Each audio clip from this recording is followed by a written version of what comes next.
চার পাওয়ালা জানোয়ারের মতো। নাউযুবিল্লাহ।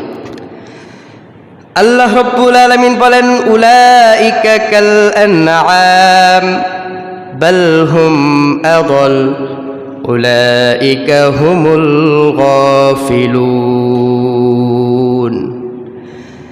যারা চোখে দেখার পরও, কানে শোনার পরও, অন্তরে সত্য মিথ্যা যাচাই বাছাই করার পরেও সে জানে এই কাজটা খারাপ, এই কাজটা ভালো, চোখে দেখলো, শ্রবণও করলো, অন্তরও সে জানে, তার অন্তরও সাক্ষ্য দেয় এই কাজটা হারাম কাজ, এরপরও সে তার নিজেকে শুধরাতে পারল না।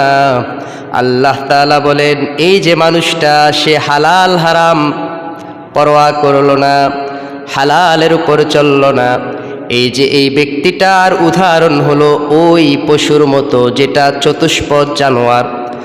আল্লাহ তাআলা বলেন সে পশুর মতো না, পশু তো তার চাইতে ভালো।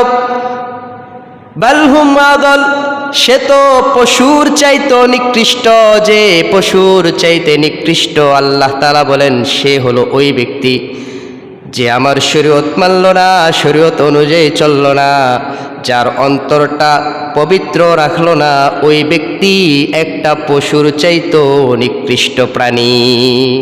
নাউযুবিল্লাহ। পশুর চাইতে আমরা নিকৃষ্ট যদি আমাদের হৃদয়, আমাদের অন্তরকে পবিত্র না করতে পারি। এজন্য আমাদের হৃদয়ে, আমাদের অন্তরে যেই পশুত্ব আছে সেই পশুত্বকে দূর করতে হবে। কি করতে হবে? দূর করতে হবে। আল্লাহ রাসূল সাল্লাল্লাহু আলাইহি সাল্লাম জানাই দেন, ইন্নাল্লাহা লা ইয়ানজুরু ইলা সুওয়ারিকুম ওয়া আমওয়ালিকুম। আল্লাহ রাসূল বলেন নিশ্চয়ই আল্লাহ তাআলা তোমাদের চেহারা সুরত দেখেন না, আল্লাহ তাআলা তোমাদের ধন সম্পদ দেখেন না, ওয়ালাকিন ইয়ানজুরু ইলা কুলুবিকুম ওয়া আ'মালিকুম। নিশ্চয় আল্লাহ তাআলা তোমাদের অন্তর দেখেন, তোমাদের আমল দেখেন। যে আমলে সালেহ করবে, অন্তর যার পবিত্র থাকবে, ওই ব্যক্তিটাই আল্লাহর কাছে গ্রহণযোগ্যতা পাবে। এজন্য আমাদের চেহারা সুরত, অর্থ সম্পদ কি আছে এটা আল্লাহ তাআলা অবলোকন করেন না। আল্লাহ তাআলা দেখেন যে বান্দার হৃদয় কেমন, পবিত্র হৃদয় না তার হৃদয়টা হলো পাপিষ্টের হৃদয়, অপবিত্র হৃদয়। এজন্য আমাদের হৃদয়কে পবিত্র করতে হবে। হৃদয় যার পবিত্র, কেমন পবিত্র? যে ব্যক্তি আল্লাহ তাআলার বিধান মানে, বিধান অনুযায়ী চলে, কোনো পাপ কাজ করে না, ওই ব্যক্তির হৃদয়টাই হলো পবিত্র হৃদয়।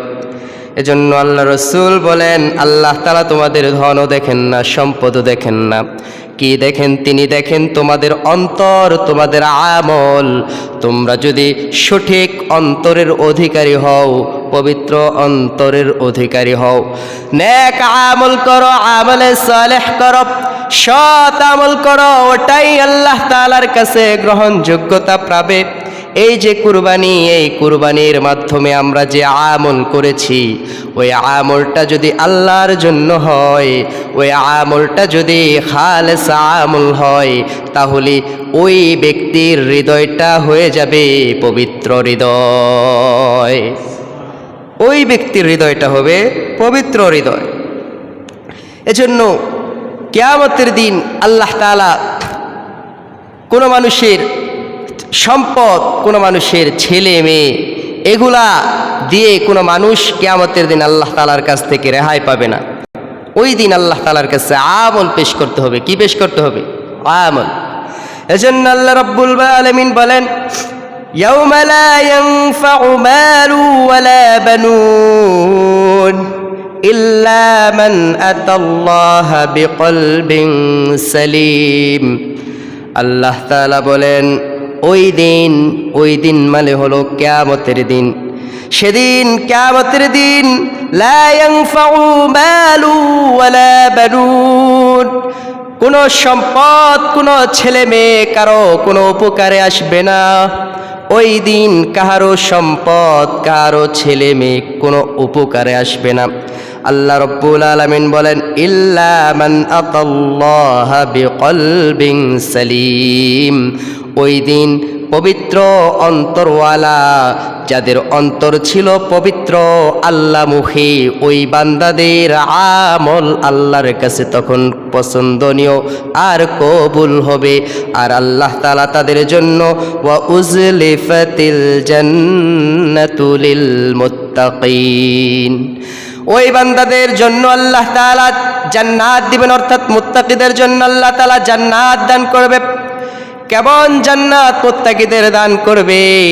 আল্লাহ রব্বুল আলামিন মুত্তাকিদের জন্য এমন বড় জান্নাত দান করবে, আরদুহাস সামাওয়াতু ওয়াল আরদ উইদ্দাত লিল মুত্তাকিন, যে জান্নাতের প্রশস্ততাই থাকবে আসমান আর জমিনের মধ্যে যেই পরিমাণ ফরাক, যেই পরিমাণ দূরত্ব, ওই পরিমাণ একটা জান্নাতের প্রশস্ততার দূরত্ব থাকবে।